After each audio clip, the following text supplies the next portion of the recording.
Nonetheless, hello and welcome. And what we are looking at, as a matter of fact, is a vintage cooking pot. This is a huge, it's got to be at least 7 or 8 quarts, an aluminum cooking pot. Not cast iron this time, and here's the reason why. Last week, I made a batch of spaghetti, which turned out quite good. The sauce for the spaghetti was prepared in an aluminum pot. Not this one, but a different one. Yeah, the funny thing is, last week when I made pasta sauce, I made the tomato sauce for the pasta in an aluminum Dutch oven, a Wagner Ware Magnolite Dutch oven. And the tomato sauce did an excellent job cleaning the inside of that big aluminum pot. It was probably cleaner than I'd seen it in quite a while. And so that was very impressive. And because of that, I decided, well, let's do it again and use a bigger aluminum pot. This particular one here dates to probably about the 1920s to the 1930s. And I've been doing my best to clean this thing up. However, despite all my efforts, there are still some stains in this aluminum pot that we simply have not been able to get rid of. And so my thought is, well then, if the tomato sauce did such a great job cleaning up that other pot last week, then we might as well do that here. And so that's what we are doing. We are about to embark on making a batch, there we go, of my family recipe for Italian pasta sauce. While we're doing that, I'm going to start slowly heating up this particular pot here so that we can prepare the sauce in a little while. However, I've got to make the ingredients from scratch, and that means using 3 kinds of meat. And one thing about this particular batch of pasta sauce is, despite the fact that it's an Italian pasta sauce, I'm afraid there is not going to be any pork in this pasta sauce. Not because of any religious reasons or anything like that, but rather I do have friends who do not eat pork. And so because of that, I have to make this without pork. And so that means we're going to have to substitute 3 different kinds of meat here for the pork. And since this is done in the manner that my grandmother did it, that means the first thing we're doing is a substitute for pork ribs, country-style pork ribs. Only in this case, we are just simply using chicken breasts. And what we're going to do is we're going to season these chicken breasts very liberally, shall we say, and that should at least give it some good flavor. Let's do this nice and fast. Not too fast, mind you. This is a sharp knife. Anyway, this is my grandmother's recipe, although, as I said, in her case, we would be using country-style pork ribs. But this is what she always did. She started off by slicing up these country-style pork ribs and then just throwing them into the pot. The idea is that they would cook in the sauce, and they would cook until they fall completely apart.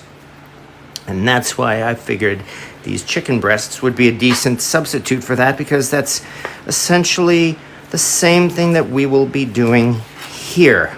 I'm doing this first so that we can put the spices in and marinate it at least a little bit while we then prepare 2 kinds of meatballs. We add some salt, some ground black pepper, in fact a fair amount of it because I love pepper. A little bit of garlic powder,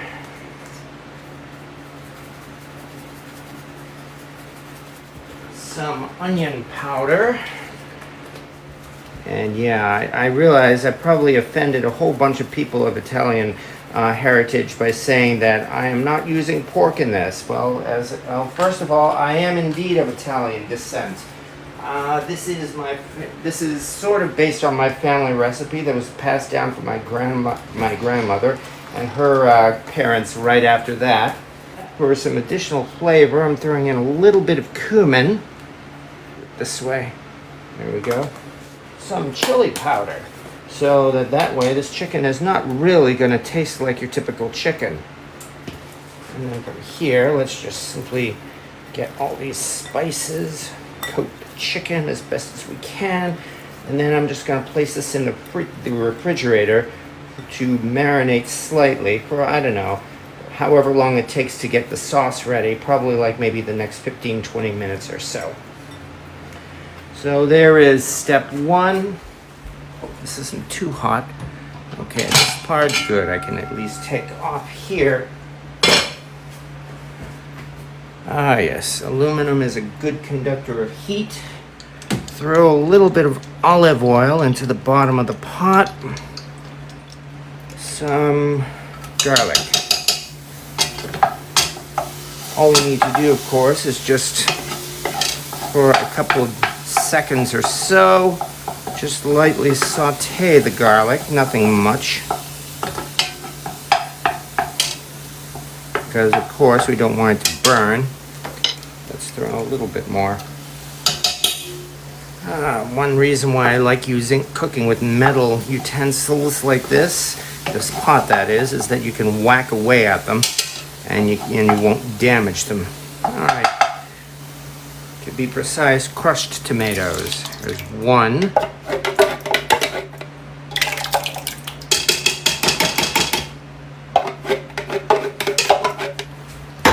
3.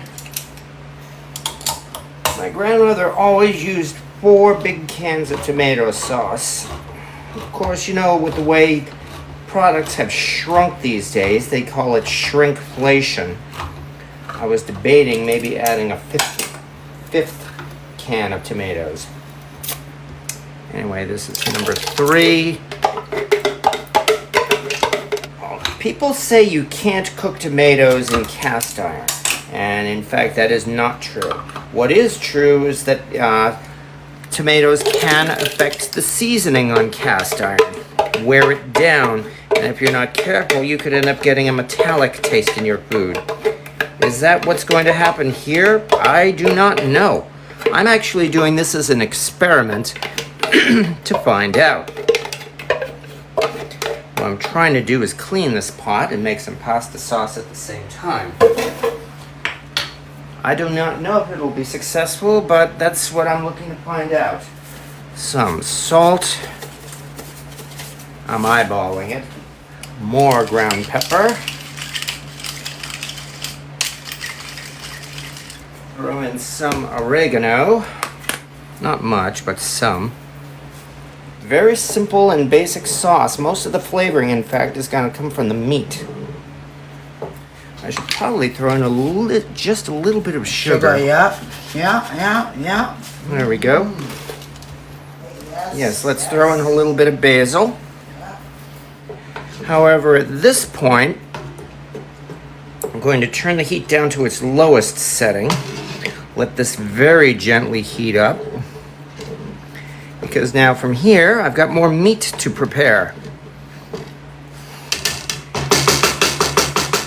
What we're going to do actually is do Italian sausage, Italian sweet sausage.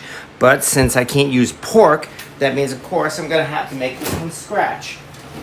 Everybody get ready to start rage quitting here because I'm just throwing in right now a pound of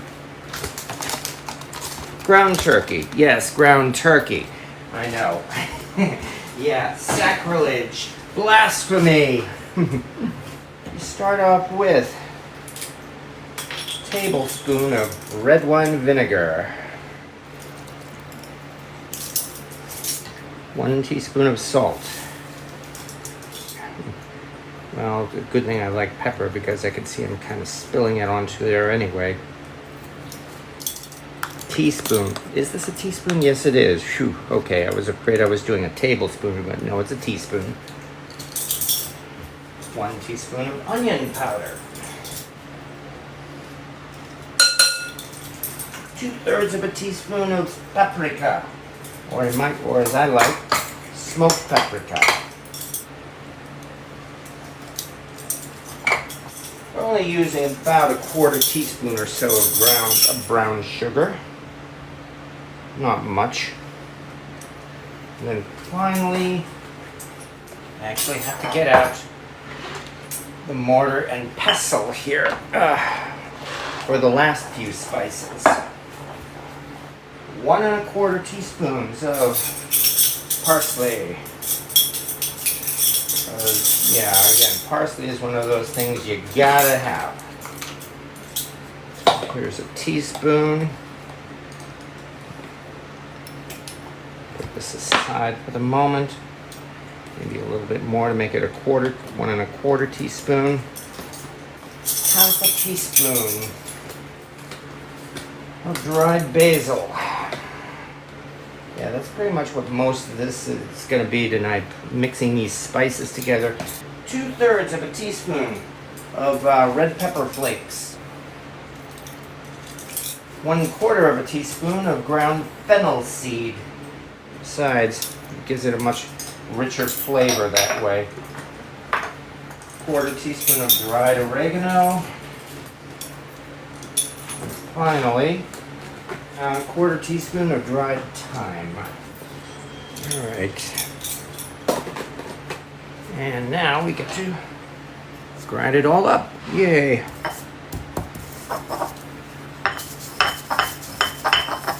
This won't take long because there's really not that much here.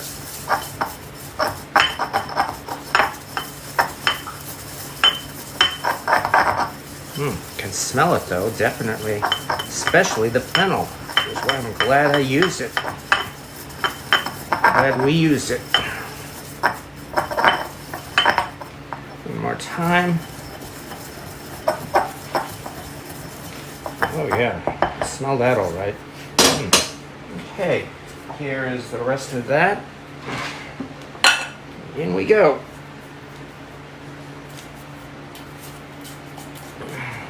And that takes care of the mixing, which means now get in with our hands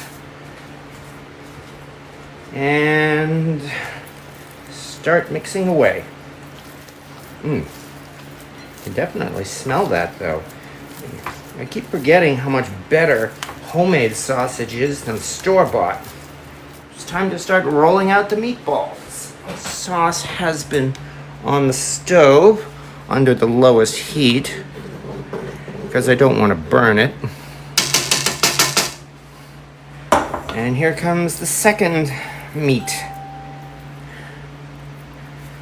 which are sort of Italian sweet sausages. Plop.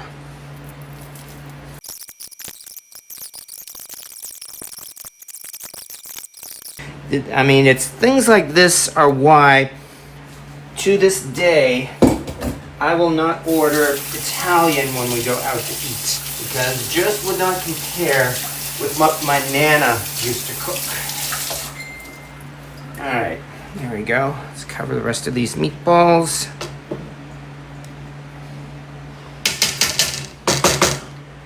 Cover the sauce once again, and then we get to the last one, the last part. 2 pounds of ground beef. Into this, we just have to throw in some slightly different ingredients. Into this, we put in 1 cup of breadcrumbs. That's 1, 2, 3. 2 eggs. 1 half a cup of grated cheese. Good enough. Another teaspoon of parsley, and we're just about done here. All we need to do is roll out these last meatballs, and it will all go into the sauce. Another teaspoon of garlic powder. Here's where we get into it and work it with our hands. And no need to be shy. Let's just start mixing it all together. And the reason why I'm doing these meatballs by hand, for the record, is, well, 1, they're better. Homemade is, yeah, definitely better than the store-bought. But the other reason is every single container of meatballs I saw at the supermarket had pork in it. Both the so-called home-style meatballs and the so-called Italian-style meatballs. Both of them had beef and pork. And I've already said I am making the sauce for a family with people who do not have pork. That's why I'm using the substitutes. However, I've done my best, as you can see, to throw in as much spice as possible so that this will still be a flavorful sauce. There we go.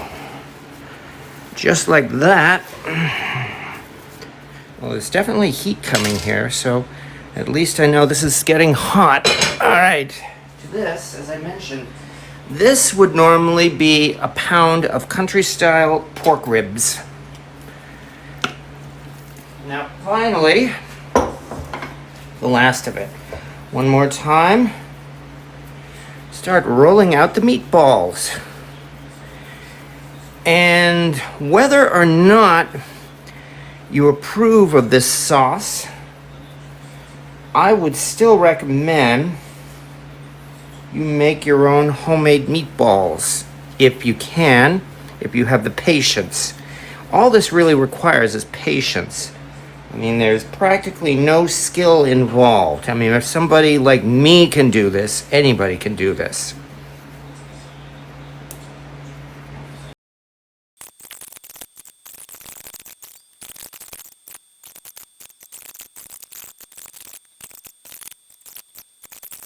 And the last one. Yay. With the scrapings here. And with that, I have to wash my hands again, but with this, bam. Mix in the rest of these meatballs gently, because again, there's a lot of meat in this sauce. Okay, turn off the heat. Cover the pot.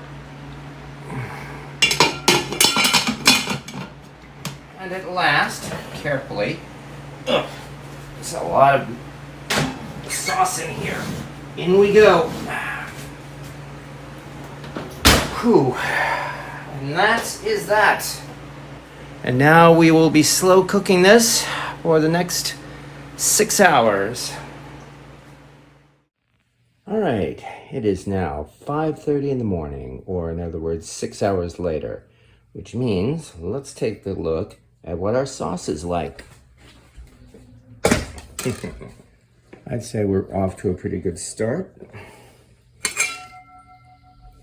Yes, indeed.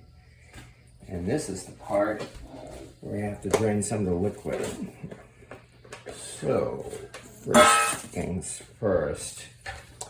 This thing has been slow cooking for the past 6 hours, and I can see that, yes, some grease has indeed built up, so we will just have to skim that off the top as best as we can. Then after that, it goes back in the oven, uncovered, so that the rest of the liquid will reduce. And now as for the rest of the sauce,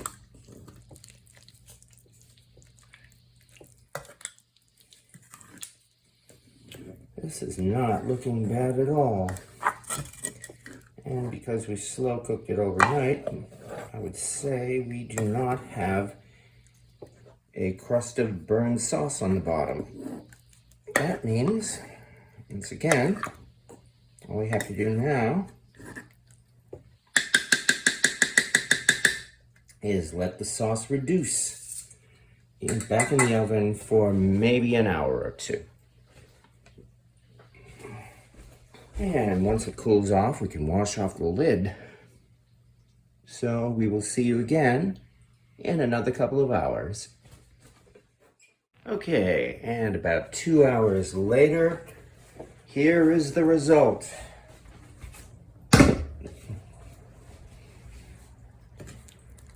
Yes. This is definitely reduced and thickened. And we certainly have ourselves a whole lot of pasta sauce. Even though there's no pork in this sauce, I don't think anybody is going to complain about this. Oh man. Oh, does this ever smell good? However, there is one important question.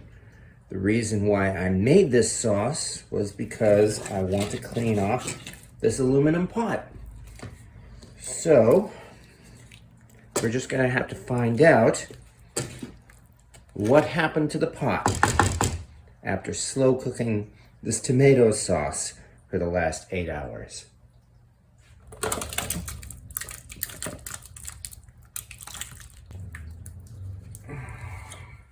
Got a little bit of a crust around the edge, which will easily wash off, but we do not have a burned residue on the bottom, so that's a good start.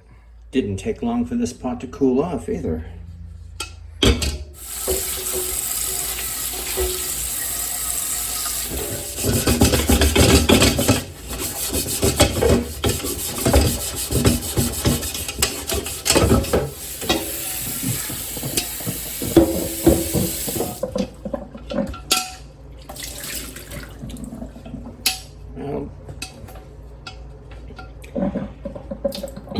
Much as I hate to admit it, the stains are still there even after all this. They're not bad though. One thing I do notice is that there's definitely a lighter color where the sauce was as opposed to before the sauce. So that suggests that yes, the tomato sauce actually did help to clean the pot, at least some. So that's not a bad thing. No, this thing still is not 100% stain-free, but I'm still making progress. And we got ourselves a nice big container of some wonderful homemade pasta sauce. So that's definitely a bonus right there. As far as using tomato sauce or tomato paste or tomatoes to clean aluminum, I think that despite the fact that the stains are still there, I would recommend it. And I hope that helps. Thank you for your time, everybody.